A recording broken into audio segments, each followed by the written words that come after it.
welcome everyone. Good to see you again. My name is Matt Peterson. I'm the Executive Director of NAGDA. We're back for another Connect conversation. And today we're going to talk about something that has been in the news a lot for the last couple of years. Was kind of quiet for a while, but we're going to talk about inflation and how that relates to public sector DC plans. So you probably heard about it a little bit in your public sector DB plans from the perspective of COLAs, cost of living increases keeping up with inflation. Today, obviously, we're going to talk about it from the DC side and how you can think about it as a DC plan sponsor. So today with me to discuss that, Kevin Neefsey from Allspring. He is the Senior Investment Strategist of Multi-Asset Solutions. Welcome, Kevin. Good to see you again. Good to be here. Some of you may remember Kevin from last year at the conference, who spoke on target date funds and balanced funds. So got you today speaking about inflation. It's an interesting problem. It's also a tough problem. This is a hard one to talk about in the context of investments. And why is that? Why is this such a hard problem for a DC plan, especially? I think we've approached the problem kind of in a wrong way in a couple of ways. So one, we've sort of, in DC world, we've sort of given the hardest part of this problem, which is figure out what you want to do with inflation and what you want to do and put it with the rest of your portfolio. That's a super tough problem. So one of the things that we've tried to do is say, there are a couple things that make that a hard problem. One is inflation sensitive assets tend to underperform during normal times. So if you're a participant looking at your statement, you're saying, why am I in commodities? Why am I in tips? They're just dragging my portfolio down. And so people tend not to hold them to when they need them. Two, they tend to do pretty poorly when you get deflation, which is when the rest of your portfolio does poorly. And so it sort of adds insult to injury, and no one loves that.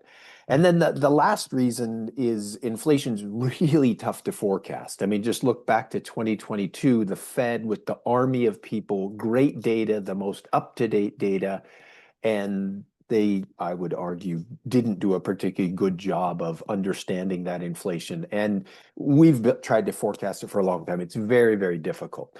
So you put those together and you've got this problem where investors, participants in plans are trying to figure out how much of this should I hold. They don't know what to hold. They don't know how much to hold, and they're trying to solve that tough problem. Yeah, and putting it at the individual level, obviously, in a DC plan, a pretty high bar for people to think about and make the right choices. And I would assume a lot of those right choices are about timing, right? And we all know, time the market, especially when things are hard to forecast. So we've heard it, we have heard a lot about this, especially lately. I mean, there was the inflation spike a couple of years ago that really put this on the radar. There have been eras of it throughout our history. What is it that we can learn from the past that maybe can inform the way that, from a plan sponsor perspective, you can think about it when you're thinking about your menu? So one of the really interesting things is if you look back through the inflation history over the last 100+ years, you see that when inflation exceeds about 5%, it tends to do it in sort of three bouts. So it'll spike up, it'll sort of come back, it'll recover again and have another big spike, it'll come back, and then it'll do it again. So this happened kind of in the World War I era. This happened in the 40s and 50s with World War II. This happened in the 70s and 80s with the oil embargo. And then we've had our first spike now with COVID. And each one of those things I mentioned, I would argue, are the catalyst to what sort of kicked off that inflation. So they sort of give you a mental framework for sticking that thing in time, but they also are part of what drove that inflation. But what's common, to get to your question, so each of those is clearly different. World War II and COVID aren't nearly the same thing. An oil embargo and a world war aren't the same thing.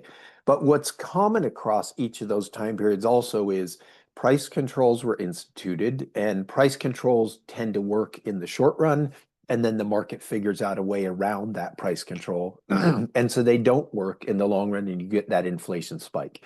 The other big thing that I think is really important to remember is each one of those periods was characterized by this sort of conflicting monetary and fiscal policy. So we right now, you could argue, have a tight-ish monetary policy, and we have, I would argue, very loose fiscal policy. And so unless those You want to two, explain just for a second what those two things mean? yeah, so in monetary policy, you can think about what the Fed does and what they're doing with interest rates or buying assets. Those are their two big mechanisms for trying to control or sort of boost the economy by cutting rates or raise interest rates to try to slow the economy down and eat cool inflation. So obviously in 2022 and early 2023, interest rates rose about 500 basis points. That was to try to cool that inflation. And then they've held rates and they've cut them back about 100 basis points since then as inflation has gotten closer to their target. Now, fiscal policy is sort of taxing and spending. So cutting taxes is loose, raising taxes is tightening, spending more is loose, and spending less is tightening. So the fiscal looseness of sort of cutting taxes and increasing spending lead to kind of a very inflationary environment where the monetary policy has been trying to get around to get that under control by being fairly tight. Okay. Yeah, good question. Thank you. And very complex, right? So you have these two kind of competing interests, and the Fed is kind of stuck in the middle trying to figure out what it should do based on the situation that's out there. So it also leaves a really complicated situation for plan sponsors when they're trying to think about, how do I provide something in a menu that's actually going to address an inflation situation. So we don't know when this is coming. We don't know if it could never come again, right? We just sits low. It did for a long time, but it may spike, and if it does, there is an interest in those kinds of products. So what are we talking about normally when we talk about tools that are hedged against that inflation risk?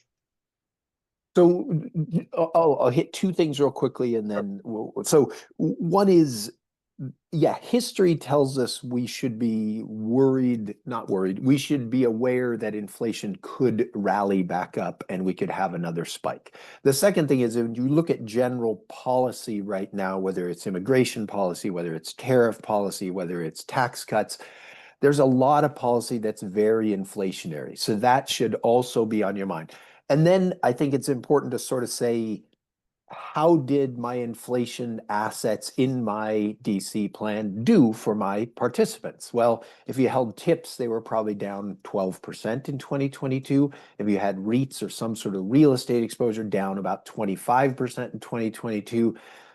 Equities were down 18. Commodities were the one bright spot, up about 14. So of the quote inflation assets, that was the one bright spot. But I would argue, if you've got a bunch of participants and you're trying to have them figure out how much commodities should they hold in their portfolio, they're in way over their heads. So so to get to your question, sort of what do we need to do, or what have we sort of tried to do, is one, breaking that inflation piece out and having it this little thing that the participant has to figure out, how much do I add to my portfolio, is going to lead to bad decisions. They're not going to hedge enough inflation. And quite honestly, gratefully, thank God they haven't, because we haven't given them the right tools. So an inflation portfolio needs to be more than just inflation sensitive assets, or no one will hold it until you get inflation. It needs to have more traditional equities and bonds in it, so that you get enough return that people say, hey, I'm comfortable in this. And then it has to have some inflation sensitive assets. Now, the challenge is what you raised, which is, if we can't forecast inflation, do we just lean into these things and have that drag on performance? The answer is no. If you can't forecast it, you need to confess, I can't forecast it. And then you need to say, if I can't forecast it and need to be dynamic, how do I do that? And that's letting the market tell you when inflation matters. So let me make that a little more concrete. You let the market tell you by using things like cross-asset trend. Cross-asset trend didn't know inflation was coming, but in 2022, it was short bonds, it was short equities, because both of them were declining. It was long the dollar and long commodities, just driven by the prices. The other thing that I think we can do is think about in equities, we can build a value factor, or we can build a momentum factor or a quality factor and then tilt into that. We can also build an inflation factor. And what's cool is you can look at, is that inflation factor being rewarded? If it's not, don't tilt into it. If it is being rewarded, what stocks load heavily on that inflation factor at that point in time? So every inflation's different. So if you just say, I'm going to hold natural resource equities, it's like, that might work. It might not work very well at all. So being a bit away, letting the market tell you when inflation matters, and then listening to the market about where should you go because of inflation, I think is important in that dynamism in the portfolio. But it's the whole portfolio that's going to keep people invested until you get inflation. And then it's smart construction within that that sort of gets you to more inflation protection when you need it. And right now, we're kind of expecting participants just to make those decisions on their own, right? Like to figure out where and when they would want to lean into or out of those assets. Do you have any, have you all talked through or seen like what decisions participants are making when they're confronted with inflation and how they're actually moving around? So they tend to not make big shifts. And if they do shift, I think the knee-jerk reaction is to go into tips. Yeah. And, tips from a purely inflation hedging standpoint contractually have some attractive properties, but they have a lot of duration. So you raise interest rates 500 basis points, the duration is going to wipe out much of that, or all in this case, more than all of that inflation, contractual inflation adjustment that you get with tips. And so what we think makes more sense is instead of asking participants to do all that difficult portfolio construction, and then, as you said, try to time, which we all cringe at the thought of participants trying to time when inflation's going to come, because none of us can do it either. Like, let's be honest, like that's a very hard problem.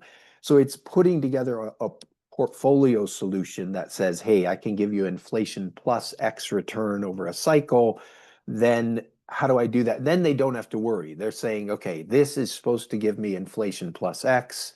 I don't have to worry about timing. I don't have to worry about, hey, this is coming up. If it should respond to those things.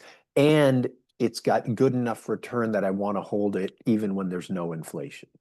So, and that's a I like that concept when you're talking about all of the risks that are involved in a portfolio construction. Inflation, obviously, one of them, and one that we're thinking about a lot lately.